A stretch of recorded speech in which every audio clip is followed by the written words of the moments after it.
Thank you so much Yeah, of course. for your talk. Of course. Recently, I think I found out that I might be depressed, and when you sit on the screen, like, the best thing to do is tell someone. That's what I did immediately, and it just gave me even more reason to, talk to people about it. Absolutely. And to get help, because I was like, I've seen what happens to people when they don't get help. So when I saw your message, I was like, that just is a sign to me that I'm doing the right thing. Good for you. I'm proud of you. So with peer-to-peer presentations, I go and I share my life story, and then afterwards I have many students come and try to ask me questions and talk about, they tell me about their experience, they get honest with me, or they ask me more about my experience, and I can be there to help these students.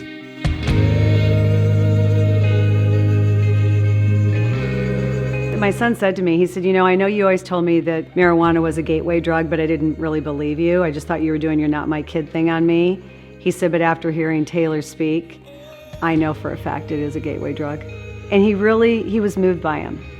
And he really listened to what Taylor said, especially when he talked about being on one of his drug binges and just what he really went through. It really affected him, and it made him really think about it. We've seen the negative impact of unhealthy decisions and unhealthy behaviors on students, on families, on society as a whole. If we can intervene or actually prevent that from even occurring in the first place, we're going to save lives, we're going to change lives, and it's going to make a tremendous impact on individuals and our community as a whole. notMYkid was founded based on one topic, which was substance abuse. But once the organization got on campuses, we realized that students were dealing with more than that. So we work on what we call an interdependence model. If a young person, for example, is dealing with bullying at school, then they may in turn get depressed because of it and then turn to substances to try and deal with it. Or they may have unhealthy relationships other places, or be dealing with body image issues, or find themselves getting bullied online. And so these are the 6 topics that we deal with.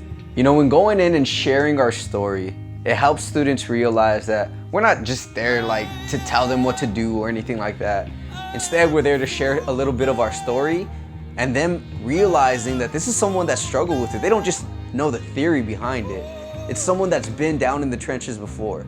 And so because of that, the walls come down. We get to have a real conversation about it. We get to debunk myths, go over the negative effects, but really highlight those positive ways that they can deal with whatever life throws at them. I've had a motivation to support prevention ever since I was in college. It was a calling when I was at a very young age, going through my own personal experience with substance abuse and realizing that I wanted to help people not go down that path as well. Sometimes families get so busy, parents get so busy, kids get so busy, and they realize a week, a month, maybe even several months have gone by. They haven't sat down, had a conversation, and actually actively engaged with one another in ages.